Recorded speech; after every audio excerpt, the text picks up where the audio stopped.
actualize yourself. That's all it is. It's not bad, good, or anything. It definitely does exist as a concept. We all do it on an everyday basis. Everybody in this room does it every day, almost every second. We use our power to change the world around us. And that's up to the consequences of it, of course. But we all have the power, and we all are owning ourselves, no matter what allegiance we're subscribing to.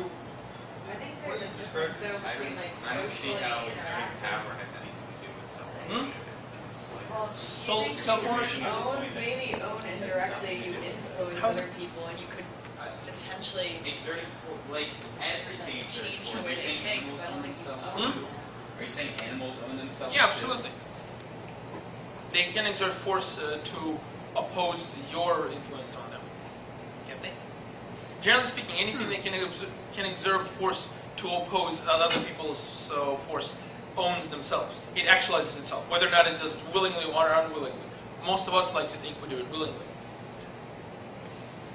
Well, I mean, do you think that I mean, there are a lot of things, I see both of your points, but I agree with Steve that there are a lot of things that we intuitively wouldn't think of as owning anything, much less itself. I mean, I'm thinking of, like, mechanized assembly lines, like, for building cars.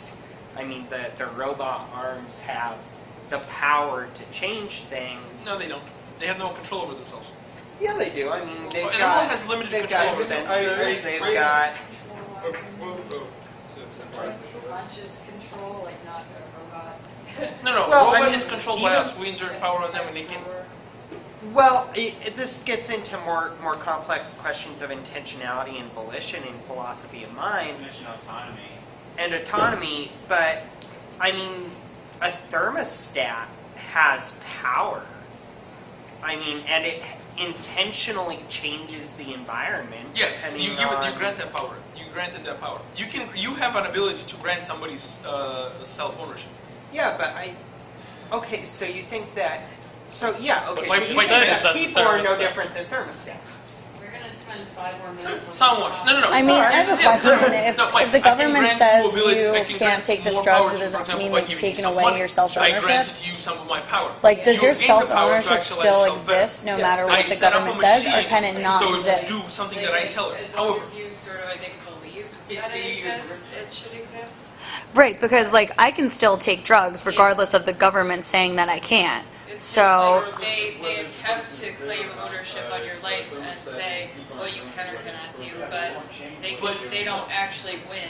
Like, there's no way Right. they can actually win, especially if you have like. And no matter what, you own your own mind. Yeah. That's something that I think there's a quote out there. It's like, as long as you can control, like you can Yeah, I think never it's control Thoreau. Yeah. Yeah. But they can control, like, maybe you physically. They can tell you what to do, but you know, And maybe that's where self-ownership derives from, that no matter what is going on outside of you, internally you always control your own thoughts, unless, except in the case of brainwashing, because at that point you don't control anything That's anymore. almost what I think they do with, like, other influences from society. And if there is no self-ownership, because everyone's constantly being, like, swayed one way or the other by things. Right. But still, I think there is an extent that you do control. Like, who created of course you're influenced by your environment, but I don't think that takes away self-ownership. Right. You created it, and you put enough power into it. Tyler. Hold on. Or whoever had their hand. All right, so Tyler's going to talk. I think that Steve brought up a really good point when he said that self-ownership is making certain assumptions, because even though the statement "you own yourself" seems simple and very common sense, when you try to apply some philosophical rigor to it, you realize that it is kind of taking a lot of shortcuts, because it's kind of making assumptions about the you and the ownership and yourself. And it's almost as if it's implying that there is some different you other than your bodily self that is, like a guy at a control panel controlling your body. But like Nietzsche talks about it in The Will to Power when he says, how do you know that it's not the self that's controlling you. It's you own yourself makes so many generalizations and assumptions that without any other qualifiers, it's almost meaningless. How is it that the body has total ownership over whatever you imagine to be your consciousness? I actually defer to that because I think, we're all just chemical reactions. Any decision that I think I'm consciously making, I'm not really making. It's just the way the electrons and the atoms are in my brain making decisions for me. Personally, I'm a little bit on the fence with the whole thing, but I think that it's a good point to bring up because I think that's the real crux of self-ownership and what it means. Sure. And I think that self-ownership, without any more explanation, is really, really problematic because of that. Right. Well, the biggest difference between, for example, machines and human beings is ability to rewrite our own algorithms. We all have algorithms that are in control. Thermostat has an algorithm that controls what it does, right?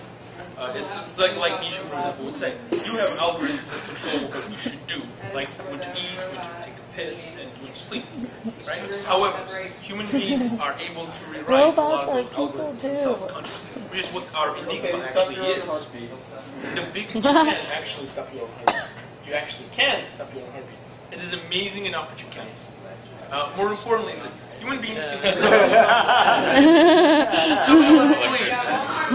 Go ahead, Stacy. Yes, I'm trying to say that as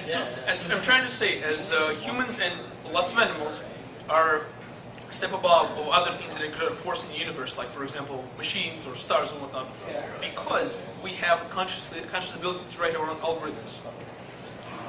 While creating other algorithms like thermostat is unable to write its own algorithm because we didn't give it enough power. Somebody gave us enough power to do so, or we acquired it through random chance. Who the hell knows? But the bottom line is we have this particular, we achieved a particular level of it that we now can rewrite our own algorithms. A lot of them, not all of them, of course, but a lot of them. We can create other algorithms ourselves. That's how we're slightly different from animals because we're actually able to create our own algorithms. Okay, we'll talk about that. Alright, so I guess since we're all sort of on the fence almost, we can maybe make an assumption to go off of about self-ownership. We could say, it exists to an extent, although we don't know how our chemicals work and all that, but the question was that I want to talk about mainly is about government control over it, and also if you sort of have control over your self-ownership yourself, because indirectly through maybe I don't know where was I going with this? I read this book by this guy Michel Foucault. It's pretty good, and he talks about discipline and how you can sort of discipline yourself without any other influences, just out of things like fear and fear of someone watching you and stuff. So I think there's ways that your self-ownership can be taken away without government, especially maybe by other people, indirectly or just influences. So that could be something that could be talked about. Yeah, I mean, Foucault in Discipline and Punish was arguing, if this is what you were talking about, that individuals internalize societal norms through institutional mechanisms in society, forcing them to do so. I think the more interesting question is whether or not those institutions reinforce self-ownership or denigrate self-ownership.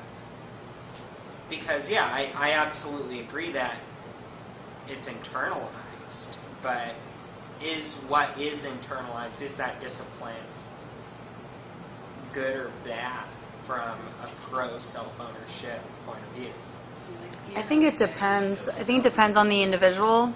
Some people might rebel against those norms, and other people might want to subscribe to them. Turn on. No. Hello. Sorry. Take it to the Supreme Court. Okay. Yeah, I think it depends on the individual because it's like, it's a part of growing up. We are taught certain things and it becomes our choice whether we want to follow those things or not.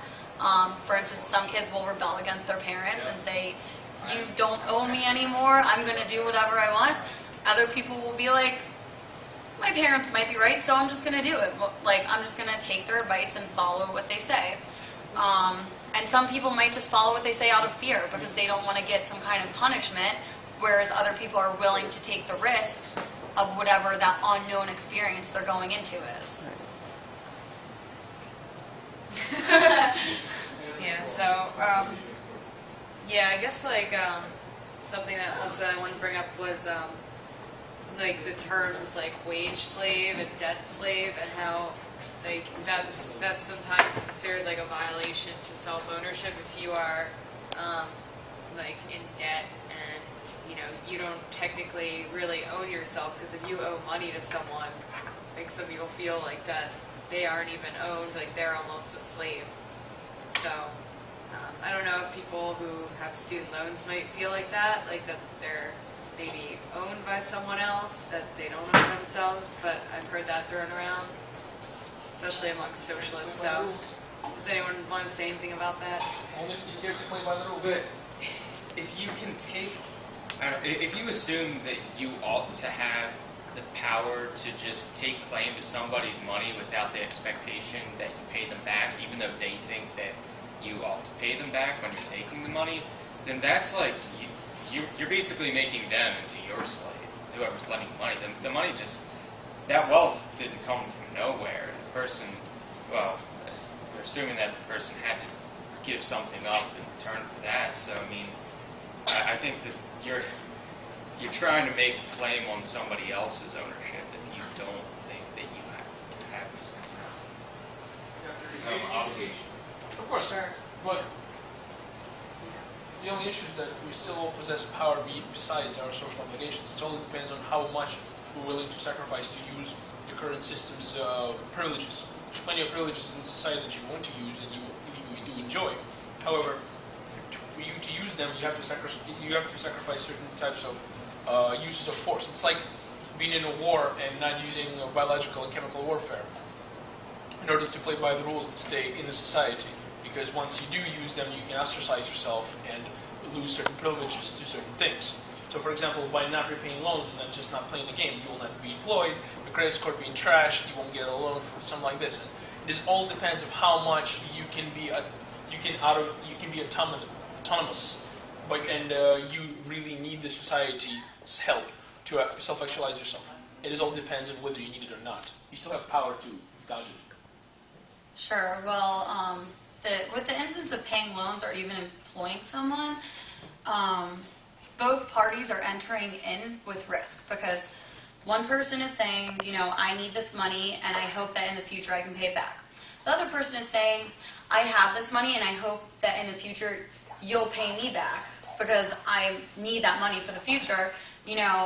It's basically what happened with subprime mortgage crisis. People were given the chance to pay money back, but they couldn't, so then the banks then collapsed because they survive off of that money. So it's kind of like a codependent relationship. So you're both slaves to each other in a way. And you're agreeing to that, so I don't know if that's truly slavery. You enter into the contract knowing what the risk you're taking, so I don't think that's slavery. And I don't know if employment is the same situation because people do need a job to live.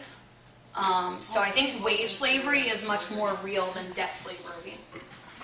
Yeah, I think like wage slavery, just because a lot of people, especially socialist, anti-capitalist people, they feel like working itself is slavery and it takes away from the individual.